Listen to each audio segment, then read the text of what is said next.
ನಾವು ನಮ್ಮ ಜೀವನವನ್ನೂ ನರಕ ಮಾಡ್ಕೊಳ್ಳೋದಲ್ಲದೆ ಇನ್ನೊಬ್ರಿಗೂ ನರಕವನ್ನು ಮಾಡ್ತೀವಿ. ಬುದ್ಧಿನಾಶಾತ್ ಪ್ರಣಶ್ಯತಿ. ಹೇಗೆ ಹೇಳ್ತಾನೆ ಅಂದರೆ ಇಟ್ ಸ್ಟಾರ್ಟ್ಸ್ ವಿತ್ ಧ್ಯಾಯುತ ವಿಷಯನ್ ಪುಂಸಃ. ಸುಮ್ಮನೆ ಒಂದ್ರ ಬಗ್ಗೆ ಹೆಂಡತಿನೇ ಆಗಲಿ, ಗಂಡನೇ ಆಗಲಿ, ಮಕ್ಕಳೇ ಆಗಲಿ, ಮತವೇ ಆಗಲಿ, ಕುಲವೇ ಆಗಲಿ, ನನ್ನ ವಸ್ತುಗಳೇ ಆಗಲಿ, ನನ್ನ ಏನೇ ಆಗಲಿ, ಯಾವುದೇ ಒಂದರ ಬಗ್ಗೆ, ಒಂದು ವ್ಯಕ್ತಿ, ಒಂದು ವಸ್ತುವಿನ ಬಗ್ಗೆ ಒಂದು ಮಿತಿ ಮೀರಿದ ವ್ಯಾಮೋಹ ಇರಬಾರ್ದು.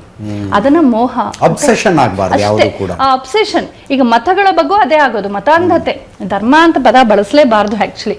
ಇಸ್ಲಾಂ ಮತ, ಕ್ರೈಸ್ತ ಮತ, ಜೈನ ಮತ, ಶೈವ ಮತ, ಶಾಕ್ತ ಮತ, ಹಾಗೆ ಪಾರ್ಸಿ ಮತ ಇತ್ಯಾದಿ. ಸೊ ಮತಗಳಲ್ಲೂ ಏನಾಗುತ್ತೆ, ಮತ ಇರೋದೇನು, ಈಗ ಒಂದು ಮಾರ್ಗವನ್ನು ತೋರಿಸೋದಕ್ಕೆ, ಸತ್ಯದ ಅನುಸಂಧಾನಕ್ಕೆ ನಮ್ಗೊಂದು ಮಾರ್ಗ ಬೇಕು, ಒಂದು ಆಂಬಿಯನ್ಸ್ ಬೇಕು. ಈಗ ಮುಸಲ್ಮಾನರು ಮಕ್ಕಾ ಕಡೆಗೆ ತಿರ್ಕೊಂಡು ಮಾಡ್ತಾರೆ, ಕ್ರೈಸ್ತರು ಒಂದು ಕ್ರಾಸ್ ಇಟ್ಕೊಳ್ತಾರೆ, ಬೌದ್ಧರು ಒಂದು ಧರ್ಮಚಕ್ರ ಇಟ್ಕೊಳ್ತಾರೆ, ಜೈನರಿಗೂ ಒಂದು ಸ್ವಸ್ತಿಕ ಇರುತ್ತೆ. ಎಲ್ಲರಿಗೂ ಒಂದು ಸಿಂಬಲು, ಒಂದು ಆಂಬಿಯನ್ಸ್ ಬೇಕು, ಮೆಂಟಲ್ ಆಂಬಿಯನ್ಸ್. ಅದಕ್ಕಾಗಿ ಹೊರಗಡೆ ಒಂದು ಬೇಕಾಗುತ್ತೆ. ಅದನ್ನು ಮತ ಅಂತ ಹೇಳ್ತಾರೆ. ಒಂದು ನಮ್ಮ ಮತದ ಗುರು ಏನು ಮಾಡ್ತಾರೆ, ಒಂದು ಸಂಹಿತೆ ಹಾಕ್ಕೊಡ್ತಾರೆ.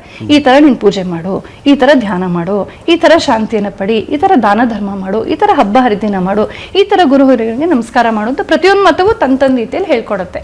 ಸಾಮಾನ್ಯ ಮನುಷ್ಯನಿಗೆ ಅದು ಬೇಕು. ರಾಮಕೃಷ್ಣ ಪರಮಹಂಸರಿಗೆ ಬೇಡ, ರಮಣ ಮಹರ್ಷಿಗಳಿಗೆ ಬೇಡ, ಅಲ್ಲಮ ಪ್ರಭುಗಳಿಗೆ ಬೇಡ. ಅವ್ರಂತರ ಬಯಲು, ಅವರು they have reached A point. ಈಗ ಪರೀಕ್ಷೆ ಮುಗಿಸಿದಾದ್ಮೇಲೆ ಓದ್ಕೊಳ್ಳೋ ಅಂತ ಹೇಳ್ಕೊಬೇಕಾಗಿಲ್ಲ ಯಾರಿಗೂ, ಹಾಗೆ ಅವ್ರು ಮುಗಿಸಿದಂಥವ್ರು. ಮತ ಇರೋದು ಯಾಕೆಂದ್ರೆ ನಮ್ಗೊಂದು ಮಾರ್ಗ ಹಾಕೊಡಕ್ಕೆ. ಆದ್ರೆ ನನ್ನ ಮತದಲ್ಲೇ ಎಲ್ಲರೂ ಬರಬೇಕು, ನನ್ನ ಮತವೇ ಸರಿ, ಬೇರೆ ಎಲ್ಲವೂ ರಾಂಗ್ ಅನ್ನೋದು ಹುಚ್ಚಾಟ ಆಗತ್ತೆ. ಯಾಕೆ ಹಂಗಾಗತ್ತೆ ಅಂದ್ರೆ ನನ್ನ ಮತದ ಬಗ್ಗೆ ನನಗೆ ಇರೋದು ಭಕ್ತಿ ಅಲ್ಲ, ಅಬ್ಸೆಷನ್. ಈ ಅಬ್ಸೆಷನ್ ಅನ್ನೋದು ಎಷ್ಟು ದೂರ ಹೋಗುತ್ತೆ ಅಂತ ನಾವು ನೋಡ್ತಾ ಇದ್ದೀವಿ. ಕೊಲೆ ಪಾತಕಗಳು, ಜನಸೈಡ್ ಆಗ್ಬಿಟ್ಟಿದೆ.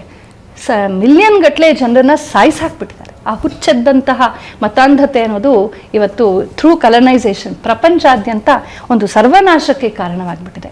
ಈ ಮಟ್ಟಕ್ಕೆ ಹೋಗುತ್ತೆ. ಆದ್ರಿಂದ ನಾವು ಮೊದಲೇ ನಮ್ಮ ಮನಸ್ಸನ್ನು ಯೋಗಸ್ಥಃ ಕುರು ಕರ್ಮಾಣಿ ಸಂಗಮ್ ತ್ಯಕ್ತ್ವ, ಎಲ್ಲ ಮಾಡು, ಆದರೆ ಆ ಅಟ್ಯಾಚ್ಮೆಂಟ್ ಬಿಟ್ಬಿಡು.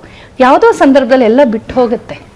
ನಮ್ಗೆ ಇಷ್ಟವಾದದ್ದೇನೋ ಕಳ್ಕೊಳ್ಳೋ ಸಂದರ್ಭ ಬರುತ್ತೆ. ವ್ಯಕ್ತಿಗಳು, ನಮ್ಗೆ ಬಹಳ ಪ್ರಿಯವಾದಂತಹ ನಮ್ಮ ತಂದೆ ತಾಯಿಯೋ ಅಥವಾ ನಮ್ಮ ಬಂಧು ಬಳಗವೋ, ನಮ್ಗೆ ಇಷ್ಟವಾದ ವಸ್ತುವೋ, ಸೀರೆನೋ, ಒಡವೆನೋ, ಪುಸ್ತಕನೋ, ಏನೋ ಒಂದು ಕೈ ತಪ್ಪು ಹೋಗಲ್ವಾ ಜೀವನದಲ್ಲಿ, ಸ್ನೇಹವೋ ಏನೋ ಅಪಾರ್ಥ ಆಗುತ್ತೆ. ಇದು it is a part of life. ಅದನ್ನು ನೀನು ಒಪ್ಕೋ. ಆವಾಗ ನಿನ್ನ ಮನಸ್ಸಿನಲ್ಲಿ ಗೊಂದಲ ಆಗೋದಿಲ್ಲ. ಆಗ ನೀನು ಆ ಸಿಚುವೇಶನ್ಗಿಂತ ಮೇಲೆ ನಿಂತ್ಕೊಳ್ತೀಯ, ಕ್ಷಮಿಸುವ ಶಕ್ತಿಯನ್ನು ಪಡಿತೀಯ, ಮರೆಯುವ ಶಕ್ತಿಯನ್ನು ಪಡಿತೀಯ, ಮನಸ್ಸು ತಿಳಿಯಾಗತ್ತೆ. ಮನಸ್ಸು ತಿಳಿಯಾದ ತಕ್ಷಣ ಬುದ್ಧಿ ಚುರುಕಾಗತ್ತೆ. ಬುದ್ಧಿ ಯಾತಕ್ಕೆ ತಪ್ಪು ನಿರ್ಣಯ ಮಾಡುತ್ತೆ ಅಂದರೆ ಮನಸ್ಸು ಒಂಥರ ಕ್ಲೌಡಿಯಾಗಿ ಬುದ್ಧಿಯನ್ನು ಕವಿದು ಬಿಡುತ್ತೆ. ಈ ಇಮೋಷನ್ಸ್ ಇದೆಯಲ್ಲ, ಇದು ಬುದ್ಧಿಯನ್ನು ಕವಿದು ಬಿಡುತ್ತೆ.